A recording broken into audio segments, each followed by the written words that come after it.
Audio Jungle. Hi hello నమస్తే and welcome to news three people. Finally Hollywood నుంచి kingdom of the planet of the apes movie అయితే చూసి రావటం జరిగింది మామ. మూవీ చూసిన తర్వాత నాకేమనిపించిందంటే ఓకే ఇట్స్ గుడ్ బానే ఉంది అన్న ఫీలింగ్తోనే థియేటర్ నుంచి బయటకు వచ్చాను. ఇన్డెప్త్గా నా ఒపీనియన్ గురించి ఇంకొంచెం క్లియర్గా మాట్లాడుకుందాం. అంతకంటే ముందు ఛానల్కి ఎవరైనా కొత్తగా వచ్చిన వాళ్ళు ఉంటే మేక్ షూర్ ఈ వీడియో అయిపోయిన తర్వాత మా ఛానల్ విజిట్ చేయండి. నచ్చితే సబ్స్క్రైబ్ చేసుకుని సపోర్ట్ చేయండి. అలాగే మా ట్విట్టర్ పేజ్ లింక్ కూడా కింద కామెంట్స్లో ఇస్తాను. డైలీ ఫిల్మీ అప్డేట్స్ అందులో ఉంటాయి. మిస్ అవ్వకుండా దాన్ని కూడా ఫాలో అయ్యి సపోర్ట్ చేసేయండి. ఇంకా మూవీ యొక్క ప్లాట్ విషయానికి వస్తే, 'planet of the apes' third ఇన్‌స్టాల్‌మెంట్‌లోని సీజర్ చనిపోతాడు కదా! అలా సీజర్ చనిపోయిన 300 ఇయర్స్ తర్వాతన్నమాట ఈ కథ స్టార్ట్ అవుతుంది. 300 ఇయర్స్ అయ్యాయి కదా! ఈ మధ్యలో ఏంటంటే ఏప్స్ కూడా కొన్ని క్లాన్స్ కింద డివైడ్ అయిపోతాయి. ఇంకా మనుషులేంటంటే అడవి మనుషులు ఉండేవాళ్ళు కదా! మాటలు రాక అలాగా, అలా తయారైపోతారన్నమాట. ఇలాంటి టైంలోనే మే అనే ఒక అమ్మాయి వల్ల 2 క్లాన్స్ మధ్య కాన్‌ఫ్లిక్ట్ క్రియేట్ అవుతుంది. ఇంతకీ ఆ కాన్‌ఫ్లిక్ట్ క్రియేట్ అవ్వడానికి కారణం ఏంటి? ఎయిప్స్‌కి కింగ్‌గా ఉన్న ఈ ప్రాక్సిమస్ అసలు ఏం ఆశిస్తున్నాడు? ఇవన్నీ తెలియాలంటే ఈ మూవీ చూడాలన్నమాట. ట్రైలర్స్‌లో కూడా మనకి ప్లాట్ ఇలానే ఉన్నట్టుగా చూపించారనుకోండి. ఇంతకంటే ఎక్కువ ఏం చెప్పడానికి ట్రై చేసినా స్పాయిలర్‌లా ఉంటుంది గాబట్టి చెప్పట్లేదు. 'Planet of the apes' franchise successful franchise అయినప్పటికీ, ఈ సినిమా మీద మరీ అంత ఎక్కువ హోప్స్ అయితే లేవు. జస్ట్ ఒక మంచి ఒపీనియన్ అయితే ఉంది. ఆ ఒపీనియన్‌తోనే థియేటర్‌కైతే వెళ్ళాను. కేవలం ఈ ట్రైలర్స్ చూసిన తర్వాత ఒకే ఒక్క విషయం మీద కొంచెం ఎక్స్‌పెక్టేషన్స్ పెట్టుకొని వెళ్ళాను. అదేమైందో చెప్తానుండండి. మూవీ యొక్క స్టోరీ అయితే మరీ అంత కొత్త కథేం కాదు. ప్రీవియస్‌గా ఈ ఫ్రాంచైజ్‌లో వచ్చిన మూవీ స్టోరీస్ ఎలా ఉన్నాయో ఆల్‌మోస్ట్ అలానే ఉంటది కథ. కాకపోతే ట్రీట్‌మెంట్ అనేది కొంచెం మారుద్దన్నమాట. అంటే డేస్ గడిచే కొద్దీ సిట్యుయేషన్స్ మారుతూ ఉంటాయి కదా! సో, దానివల్ల ట్రీట్‌మెంట్ కూడా కొంచెం మారింది.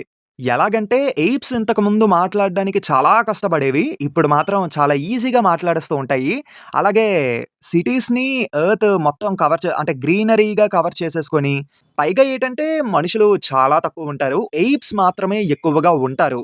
మోస్ట్‌లీ ఈ మూవీ విషయంలో మెచ్చుకోవాల్సిన విషయం ఏంటంటే, విజువల్ ఎఫెక్ట్స్ మాత్రం తోపున్నాయి మామ. ప్రతి విజువలు హైలైట్ ఉన్నాయనుకోండి. చూసేటప్పుడు మాత్రం డెఫినైట్‌లీ ఒక మంచి విజువల్ వండర్‌లా అయితే ఉంటుంది. మోస్ట్‌లీ ఏంటంటే ఇదొక అడ్వెంచరస్ థ్రిల్లర్ టైప్‌లో అయితే చూపిచ్చే ప్రయత్నం చేశారన్నమాట. ఆల్‌మోస్ట్ సక్సెస్ అయ్యారనే చెప్పాలి. కొన్ని చోట్ల చాలా థ్రిల్లింగ్‌గా ఉంటది మూవీ. డెఫినైట్‌లీ ఆ థ్రిల్ మూవ్‌మెంట్‌ని మనం ఎక్స్‌పీరియన్స్ చెయ్యగలం. కానీ మూవీలో నాకు బాగా నచ్చిందేంటంటే, సీజర్ యొక్క రిఫరెన్సెస్ తీసుకుంటారు మామ. ఏదో ఊరికనే ఆ క్యారెక్టర్ రిఫరెన్స్ తీసుకొని, అక్కడక్కడ చెప్పాం అన్నట్టుగా కాకుండా, చాలా బ్యూటిఫుల్‌గా ఉంటాయి ఆ రిఫరెన్సెస్. ఒకవేళ ఈ ఫ్రాంచైజ్‌ని బాగా ఇష్టపడేవాళ్ళు, సీజర్ క్యారెక్టర్‌ని ఇష్టపడే వాళ్ళకైతే, ఆ రిఫరెన్సెస్ చాలా బాగా నచ్చుతాయి.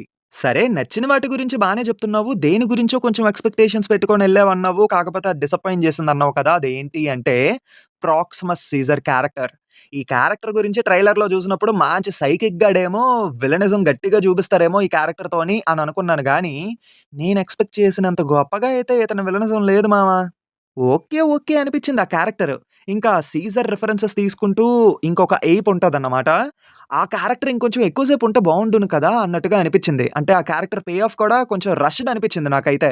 ఇంకా స్టోరీ అనేది కొంచెం రెగ్యులర్‌గా ఉండడం వల్ల ఈ ఫ్రాంచైజ్‌ని ఫాలో అయ్యే వాళ్ళకి మాత్రం మరీ అంత కొత్తగా అనిపించకపోవచ్చు ఈ కథ అనేది. ఎందుకంటే తెలిసిన కథే చూస్తున్నామేమో అన్న ఫీలింగ్ క్రియేట్ అవుద్ది మోస్ట్‌లీ. లేదు మామ ఈ ఫ్రాంచైజ్‌ని ఫాలో అవ్వలేదు. ఫ్రెష్‌గా చూస్తున్నాను ఈ మూవీనే అని అనుకుంటే కేవలం యాక్షన్ అండ్ విజువల్స్ కోసమే ఎళ్తారని నాకు తెలుసు. ఆ పరంగా మాత్రం సాటిస్ఫై అవుతారు. అలాగే నెక్స్ట్ పార్ట్స్ గురించి హింట్ ఇస్తూ ఒక పాయింట్‌ని కూడా వదిలేశారు. అంటే లాస్ట్‌లోని నోవా క్యారెక్టర్ మేకి ఒక క్వెషన్ అడుగుతారన్నమాట. అది విన్న తర్వాత మరి నెక్స్ట్ పార్ట్స్ ఎలా ఉంటాయో, తీస్తే ఎలా తీస్తారో అన్న డౌట్ అయితే క్రియేట్ అవుద్ది. ఇంకా ఓవరాల్‌గా మనం పాజిటివ్ పాయింట్స్ గురించి మాట్లాడుకుంటే విజువల్లీ వండర్‌ఫుల్‌గా ఉంటుంది. కొన్ని క్యారెక్టర్స్ అలాగే సీజర్ రిఫరెన్సెస్ అయితే చాలా బాగా వర్క్ అయ్యాయి. యాక్షన్ పరంగా మాత్రం ఎక్కడా తగ్గలేదు. అది కూడా అద్దిరిపోయింది. అలాగే మోస్ట్‌లీ ఏంటంటే ఒక అడ్వెంచరస్ థ్రిల్లర్‌ని ప్రెజెంట్ చేసినట్టే చేశారు. చాలా చోట్ల మనం థ్రిల్ ఫీల్ అవుతాం కూడా. ఇంకా నెగెటివ్స్ గురించి చూసుకుంటే పెద్ద కొత్త కథేం కాదు. రెగ్యులర్ స్టోరీ లాగే ఉంది. ఒక 2 క్యారెక్టర్స్‌ని ఇంకొంచెం బాగా డిజైన్ చేసుకొని ఉండుంటే బాగుండును కదా! అని అనిపిచ్చింది. అలాగే కొన్ని పోర్షన్స్‌లో మనకి స్లైట్‌గా లాగ్ అయ్యే ఫీలింగ్ కూడా క్రియేట్ అవుద్ది.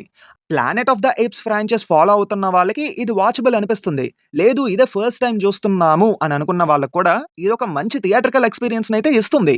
ఈ మూవీ చూసే ముందు ఖచ్చితంగా 3 పార్ట్స్ చూడాలా అంటే ఈ మూవీ చూసిన తర్వాతైనా చూడొచ్చు. కాకపోతే ముందే చూసి వెళ్తే మాత్రం సీజర్ రిఫరెన్సెస్‌కి మీరు ఓ మంచి హై ఫీల్ అవ్వగలరన్నమాట.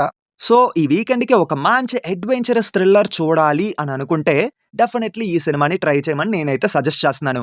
మన news 3 people version of rating విషయానికొచ్చేసరికి ఇట్స్ 2.95 ఔట్ ఆఫ్ 5 అంతే. మళ్ళీ ఇంకో కొత్త వీడియోతో మీ ముందుకు వస్తాను. Until then take care and bye by.